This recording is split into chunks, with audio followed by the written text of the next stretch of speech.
Hey, what is up guys, and welcome back to the channel. So today's video, another money making method. Obviously, like I said, I am doing a week's worth of these because I am not working this week, so I can bring you as much content as I want to. And today I'm actually going to bring you 3 videos. I'm going to bring you 2 money guides and my guide for the latest time trial.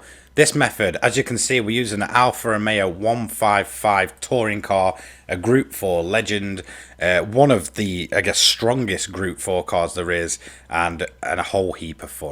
Here's the setup you need. It's pretty straightforward. You want to make sure you've got racing hards, but you also want to make sure you've got the intermediates and the heavy wets, just in case, because the event we're going to be using this car at is pretty much a prone event to rain coming down. Body height adjustment, you want 63 and 103.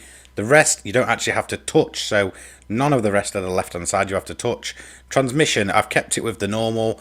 I didn't want to sort of change it up too much because it affected the performance points, and it's quick enough in a straight line.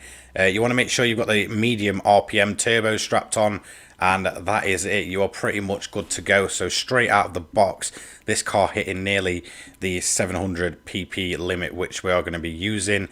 And yeah, pretty straightforward. Feel free to pause at any moment if you need to, but you shouldn't really have to pause too much, thankfully, for this setup. The event we're going to be using, kind of obvious, we're going to go to Europe and we're going to run Le Mans. I used to hate this event, but I'm starting to get, I guess, a bit of a taste for it, and I can see why people enjoy this event so much. It is so accessible with so many different cars. So it's a 700 event, just go and enter it. Super simple strategy here, very straightforward, very kind of easy to learn. Basically put the car in fuel mix 6. This puts it in its leanest mode, allowing you to save as much fuel as possible. Most of you will probably already know what the fuel modes do. However, some people, especially at the minute, we seem to have a real big influx of, I guess, new players, and a lot of people have never really touched a racing game before. So welcome if you are new to Gran Turismo. This is kind of the place to, I guess, find money methods, car reviews, and all that good stuff. Pretty much anything GT7 I will cover. But enough with the, I guess, shameless plug. Let's get into it. So fuel mix 6, you're going to save as much fuel as possible. Again, all you're going to do is just work your way through the grid, set the AI on easy. If you want a challenge, I'd suggest just going in custom races. It's much more difficult, and you can kind of, I guess, penalise yourself there and give yourself a real challenge, or at least that's where I go to, I guess, have more challenging races. At the end of the day, we're just grinding money, so there's no need to kind of just challenge yourself and punish yourself, because if anything goes wrong, you've basically wasted half an hour of your life, and that's not the point in these I guess videos. So another little tip is basically, if when it comes to the clean race bonus, the only way you're going to lose it is if you overtake during a yellow flag. So just be careful. It's kind of the same for all the grinding events.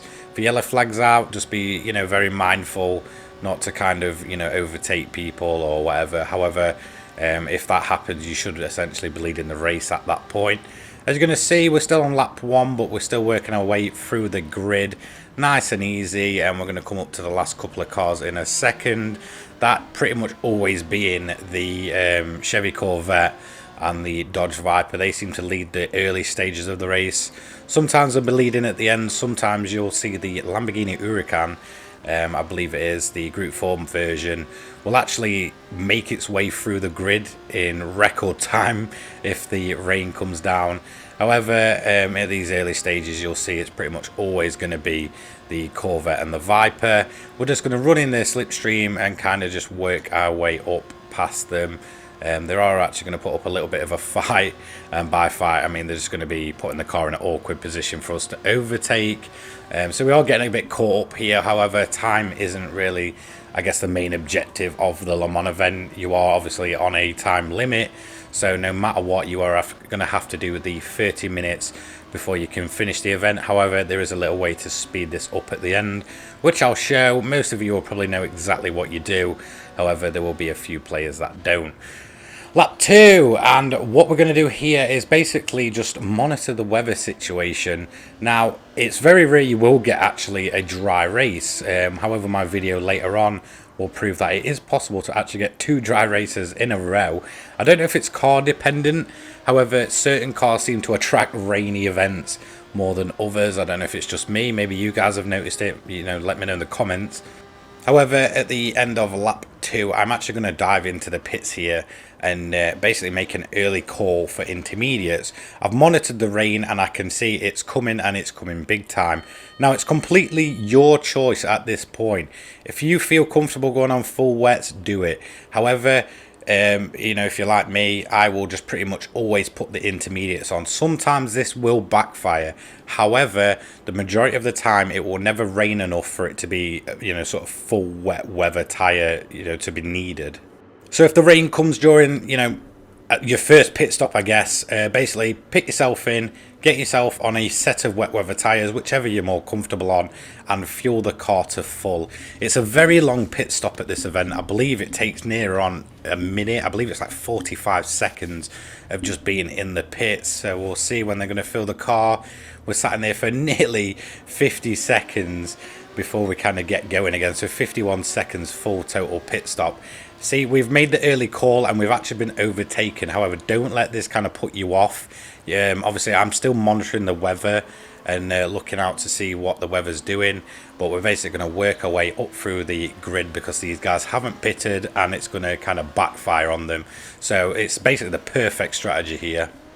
So as you can see later on lap 3, it is full inters are needed. If you look at the bottom bar on the bottom left, each notch will kind of tell you what's needed. So it's dry, inters, and then heavy wets. And we've already took back the lead. And you're going to find that AI is going to really struggle. Those that have stayed out, I actually got it perfect here. And all the AI have stayed out, meaning I'm the only car running wet weather tyres. I'm going to take full advantage of that while they slip and slide and make mistakes everywhere. So, you know, if it falls like this, you're on to an absolute winner. By lap 4, all the other cars are going to pit, and, you know, it's going to kind of work in our favour because we've already retook the lead by nearly 30 seconds by the time these guys pitted, and it's going to be even more when they come out. Obviously, it's a very long pit stop, and this race has basically fell into our hands here. So this is, I guess, the most ideal way of getting this kind of method to work when it comes to kind of taking the win and how we go about, I guess, finishing this race, because that is the most important thing, is kind of the finish. Now, a lot of the time with the AI set to easy, you will beat them no problem. A lot of cars are very usable for this event, and I guess that's why I'm kind of starting to enjoy it a lot more. But it's kind of the most important bit to save you time is towards the end of this race. So I'll show you exactly how it works. Again, a lot of you will probably know exactly what to do. So coming up towards the end of lap 4, intermediates are still needed. However, the track is drying, and it's drying very, very quickly. Now, if you feel brave enough or you don't mind kind of wasting a bit of time, feel free to pit for a set of dry tyres. However, I'm feeling comfortable enough to kind of stay on the intermediates. All I would do at this point to stop the, I guess, wear on the tyres is just find the, you know, like the wettest spot on the track wherever I am. As you can see here, I'm actually running really, really wide and offline. This is to kind of preserve a bit of life in the intermediates and not run them on, you know, sort of dry surfaces for too long. I actually got a penalty here for track limits for doing that. However, just to prove that penalties won't affect your clean race bonus, I'm actually going to take one here, and then you'll see at the end that we're still going to get the full clean race bonus. So you can see here there's actually more rain on the way, so us staying out on intermediates is even more perfect at this point, where a lot of the other cars will probably think, right, I'm going to dive in, get on a set of dry tyres. The rain's come back, so I know I'm just going to stretch my legs and take even more of a lead. Obviously, we're up to nearly 2 minutes at this point. By lap 5, everything's just fell into our hands perfectly, and we're basically just going to get a little bit of a downpour to kind of finish up this event. It is going to kind of pass very quickly. This track, when it stops raining, will seem to dry up within half a lap. You'll start hitting very dry spots, but this is kind of going to allow us to stick on these intermediates without issue. I've got about a lap left of fuel, and I'm again going to take another risk by sort of keeping the car out for one more lap, in the hope that I won't have to go around again, and I can stretch my lead out long enough when I come back around to kind of do what we do at the end. Like I said, a lot of people will probably know exactly what we do. But as you can see, it's a little bit slippy. The weir's kind of there, but the track is wet enough for inters. However, as you can see, the sun is shining again all of a sudden about 2 minutes later. So it kind of shows you just how fast this track surface will dry up. But the inters should kind of do. At this point, I'm just taking a nice slow lap around, just to, you know, basically kill off a bit of time. The reason I'm comfortable enough to do this is because I want to kind of, I guess, let the clock tick down enough so when we come around to this part of the track, I've got enough time to basically do what we always do at the end of Le Mans. I know most people will actually go ahead and do this, but some people will actually make the mistake of, I guess, going round again. Essentially, what we're going to do is come up to the end of the lap. Obviously, I've got basically no fuel left in the car, but I'm not going to have to go around or, you know, have to dive into the pits. I'm basically just going to park up, so that way the car will use no fuel, and I'm basically going to position myself in the in the last grid spot. So I'm just going to line myself up. Gran Turismo, why have you not implemented this feature? But yeah, we're basically just going to stay in, you know, on the edge of the line, and when it counts down, as you can see, in 5, 4, 3, 2, 1, and we just cross it. So we're able to do it in 6 laps and pretty much dot on the 30-minute time limit, saving us, you know, a couple more minutes than if we kept going around. So it essentially allows you to, you know, save yourself, like I said, a bunch of time, because it is frustrating if you do, you know, you are kind of forced to do that extra lap. As you can see, we did it in a 30 minutes 1 second 0.400 with a fastest lap of 4 minutes 30.740. Kind of weird because it didn't actually count my fastest lap. I believe my fastest was around about 4:15 or something like that.